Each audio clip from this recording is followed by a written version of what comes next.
1 Kings 19:9-12. At that place he came to a cave and spent the night there. Then the word of the Lord came to him, saying, "What are you doing here, Elijah?" He answered, "I have been very zealous for the Lord, the God of hosts.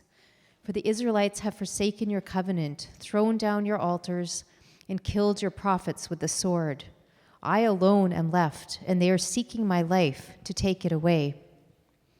He said, "Go out and stand on the mountain before the Lord, for the Lord is about to pass by." Now there was a great wind, so strong that it was splitting mountains and breaking rocks in pieces before the Lord. But the Lord was not in the wind, and after the wind, an earthquake. But the Lord was not in the earthquake. And after the earthquake, a fire. But the Lord was not in the fire. And after the fire, a sound of sheer silence. This is the word of the Lord.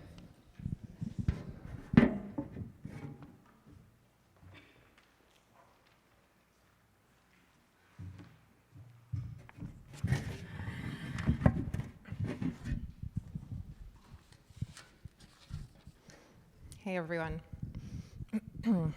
My name is Carla, and tonight I'm going to be talking about the sacred small. My sister, who is here tonight, gave me permission to share this story. When she was 5 years old, she asked Jesus to come into her heart. Jessica, who sported a mushroom cut at the time, was watching a Billy Graham revival on our old tube TV in Saltcoats, Saskatchewan. Not exactly the usual Tuesday night activity for a preschooler, but there she was. Now, when Billy Graham led these revivals of thousands of people, little Jessica was probably not his target audience. But something he said that night reached her. For reasons she couldn't explain, she decided to ask Jesus into her heart. When we look back on the Billy Graham events, we see a ministry that inspired generations, turned lives around, and sparked revival around the world. Some sources say that his events reached more than 210 million people over the course of his ministry. In one of his largest gatherings, it was said that 72,000 people made decisions for Christ. Maybe one was my sister Jessica. When we think of these huge events, we can't help but say, wow, God was definitely moving there. But what we often forget is that God was also moving in Saltcoats, Saskatchewan, in a small town in the heart of a 5-year-old with a mushroom cut. Her world might not have changed overnight, but she experienced a God moment, quiet, ordinary, easily overlooked, where she somehow heard God whisper, "You are my beloved." Western culture has taught us that bigger is better, more is better, a bigger paycheck, a larger home, more friends, more followers, a larger platform. Success is so often measured by scale. This has been ingrained in us. And unfortunately, this thinking has crept into the church also. We've often come to believe that a bigger church must be a more successful church, that a larger budget or more baptisms must mean that God is moving there more. In the book, A Church Called Tove, the authors challenge the way many churches gauge success, noting that it's often reduced to what they call the 3 B's: budgets, baptisms, and butts in seats. They had to keep that alliteration going. So for many churches, these numbers end up defining what it looks like when God is at work. I think we have all believed at one time or another that finding God means finding something big, a complete transformation, a life-changing miracle, a mountaintop moment. Yet the older I get, the more I realize that God doesn't just move in miraculous healings and dramatic life-changing moments. God often moves slowly, in conversations, around kitchen tables, in small towns in Saskatchewan, in sacred moments that we almost miss. Elijah once discovered this too. Elijah was a prophet in the Old Testament, and at that time, King Ahab, a not-so-nice ruler, was leading Israel and promoting the worship of Baal, something that Elijah strongly opposed. This tension eventually led to a dramatic showdown on Mount Carmel between Elijah and his God and the prophets of Baal. Both sides called down their gods to ignite the altars, but only Elijah's God showed up with fire, proving that Yahweh, Elijah's God, was in fact the true God. In 1 Kings 18, verse 39, we read, "When all of the people saw it, they fell on their faces and said, 'The Lord indeed is God.'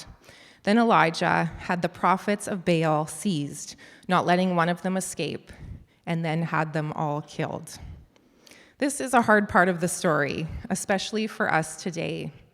But rather than pretending like this part doesn't exist, like I sometimes want to, we can acknowledge that this reflects the ancient world that Elijah lived in, a world that was harsh and dangerous, where revenge and retaliation were common. But this is not the end of the story. After all of this, Queen Jezebel, who is Ahab's wife, is now feeling humiliated and angry. She vows to kill Elijah. So terrified for his life, Elijah escapes into the wilderness. It's a real emotional roller coaster for him. He had just come down from this mountaintop moment, fire from heaven, this clear demonstration of God's power, and then this mass violence. Now he is afraid and running for his life. At one point, he even prayed for God to take his life, overwhelmed by fear, despair, and all of the other feelings that might accompany what has happened. He ends up hiding in a cave. It is there that God instructed Elijah to stand on the mountain as the Lord passed by. First came the powerful wind, but God was not in the wind. Then an earthquake, but God was not in the earthquake. And then a fire, but God, again, was not in the fire. And after the fire came a sound of sheer silence, or as other translations say, a gentle whisper or a still small voice. This quiet presence of God is such a strong contrast to the previous scene at Mount Carmel, contrasting Elijah's human, violent response with God's quieter, gentle way. God was not in the dramatic, grandiose displays of power that we often associate with the Old Testament. God was in the silence, in the whisper, in the still, small voice. This doesn't sound like the God that we might expect, and yet this moment marked a shift in how God's presence is revealed. As one commentary puts it, this experience introduces something new and different. God is revealed not only through magnificent natural events, but also through the lives and words of those who work and speak on behalf of God. So theologically, this was a bit revolutionary. God's presence is not limited to these dramatic, awe-inspiring events. It is also revealed in gentleness, intimacy, and stillness. God met Elijah in that moment with tenderness, coming alongside of him in his fear and pain. This story beautifully shows the tender nature of God, meeting us where we are, gently walking with us through our struggles. So it's really nice that God meets Elijah in a whisper, but it also reveals something deeply uncomfortable about us. We are not naturally drawn to whispers. We are drawn to the fire, the spectacle, the moments that feel unmistakably divine, and we often miss the quieter ways that God is already present. Why is this? Why is it that we are often not moved or impressed by these small moments? We often don't even notice them, instead carrying on with whatever we are doing. We can so often miss these small, steady ways that God shows up. As Christians, we long for these mountaintop experiences of faith, powerful conversion stories, life-changing miracles, emotional altar calls. We want to have a dramatic testimony to share, somehow proving how great God is. I was recently having coffee with a friend who remembered as a young adult wishing that she had something more dramatic happen to her just enough to have a powerful, life-changing testimony. I have definitely had these same sentiments. We love these stories. When someone has turned from a bad lifestyle filled with drugs and crime to a life with God, we are drawn to these dramatic, emotional events. I've been listening to a podcast series lately on biases, and one that really stood out to me is called the salience bias. So coming from the word salient, which means standing out. It's the tendency for our brains to notice what is dramatic, intense, or emotionally loud, and to overlook the quiet, steady, ordinary things. So in other words, we naturally focus on these big events and miss the small, seemingly insignificant ones happening all around us. These emotionally intense moments feel more significant to us, and we often put more value on them. However, there is something sacred in these small moments. They just might require a different way of seeing. Barbara Brown Taylor, a professor and author of many books, believes that spirituality is not something that only happens in church. She says that God is encountered in the ordinary, physical, everyday practices of being human. Every moment can become a place of meeting God. In one of her books, she talks about altars in the world, which she defines as ordinary-looking places where human beings have met and may continue to meet up with the divine more that they sometimes call God. In her book, she lists spiritual practices such as the practice of paying attention, the practice of encountering others, and the practice of being present to God. All of these seemingly normal daily acts become spiritual practices when approached with intention. She emphasizes that attention is the doorway to God, and if you really look, listen, and be present, you will discover God woven into everything. This fall, I took a class on Métis spirituality, and I've learned so much about the Métis people and their culture. One of the most important aspects about their spirituality is reverence, this deep sense of awe or honor, a way of seeing the world as sacred or meaningful, something that we don't talk about much today. For the Métis people, reverence was not just an idea. It showed up in every aspect of their life. When hunting buffalo, the entire process was grounded in honoring the buffalo and the creator who provided it. They used every part of the buffalo, wasting nothing. They only took what they needed, and they shared what they had with their entire community. Reverence was also seen in their art forms.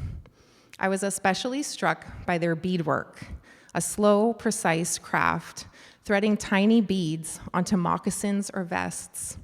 As they worked, they prayed for the person who would receive the item, each bead a prayer. Every art piece became a sacred object, overflowing with love and prayers. What this showed me is something we desperately need in our Christian lives, the ability to see the sacred.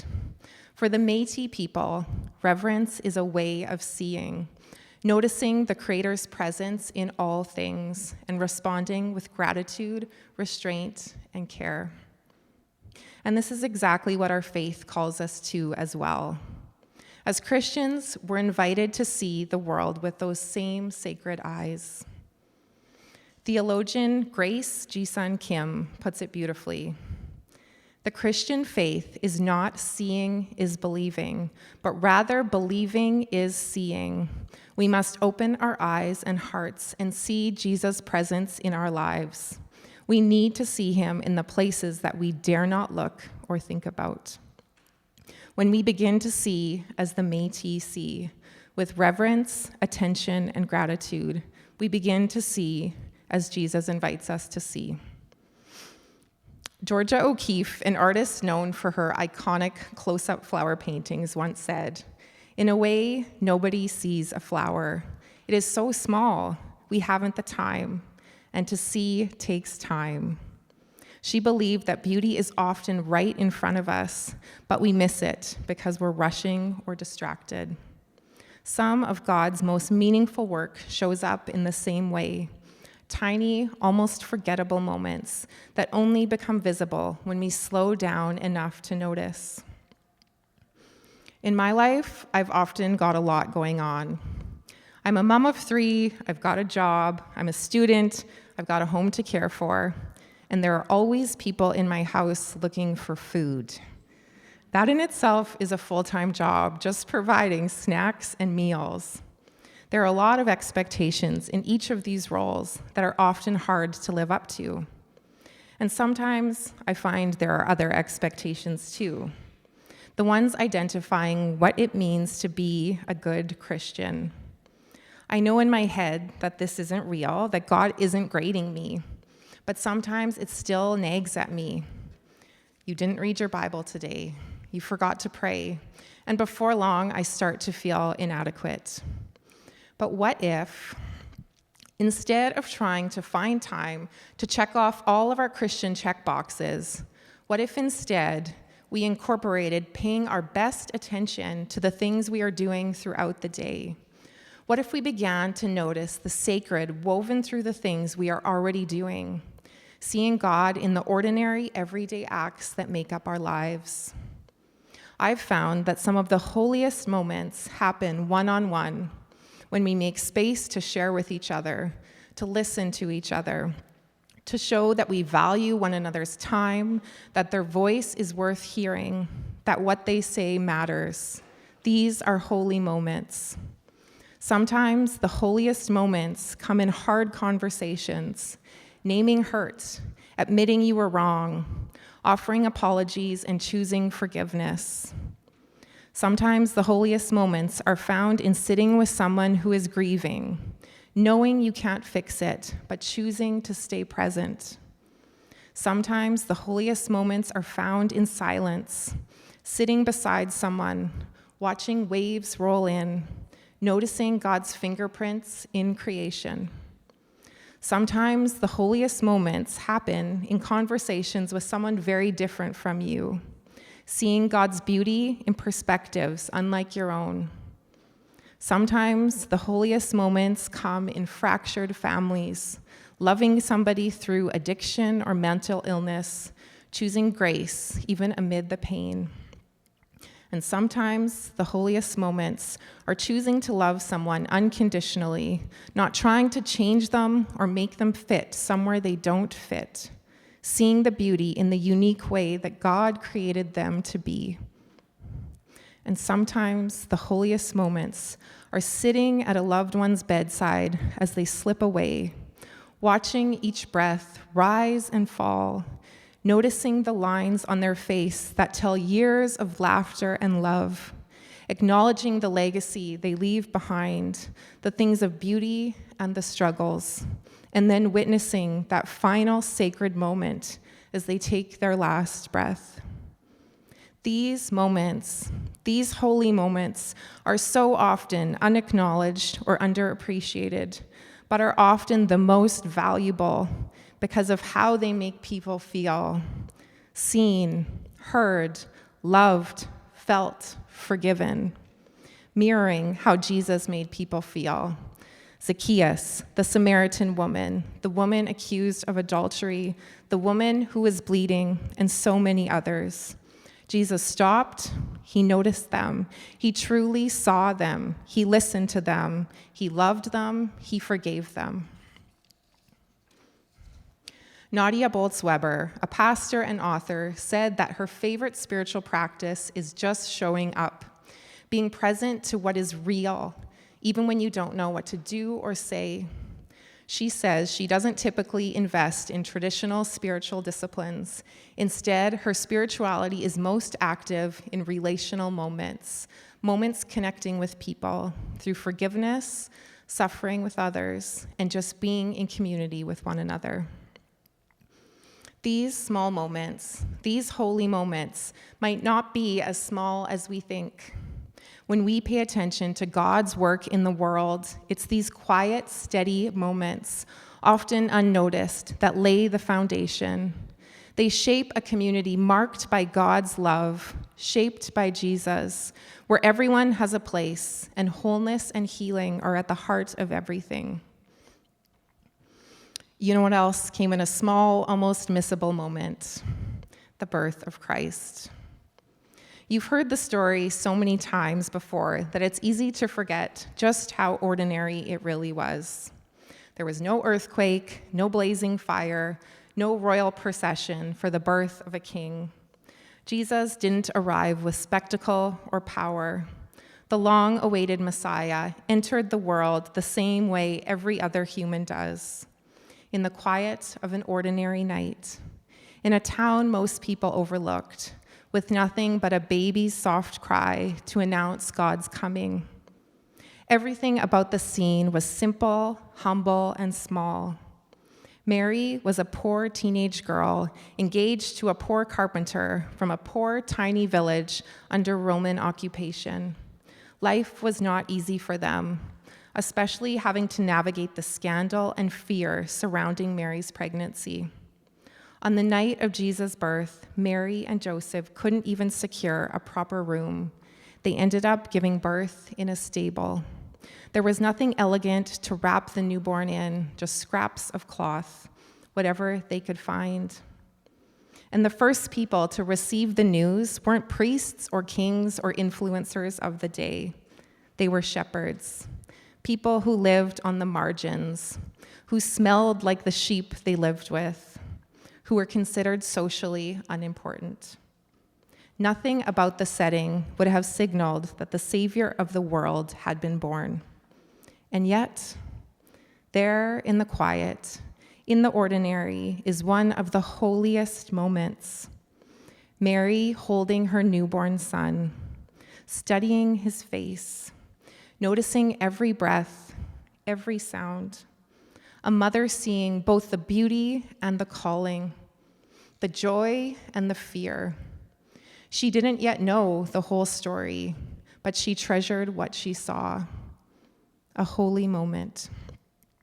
God's greatest revelation came in gentleness and humility. Just like Elijah discovered that God was not in the wind or the fire, but in the still small voice, Christmas reminds us that God's power often arrives through tenderness, through the unnoticed moments, the vulnerable moments, the quietly holy ones. Advent calls us to lean in, to pay attention, to listen for God in the small, quiet places of our lives, because those are so often the very places that God chooses to dwell. May we have the courage to open our eyes and see, to stop, to listen, and to notice God in the gentle whisper, in the holy moments around us, in the ordinary and everyday, and in the humble birth of Christ. Amen.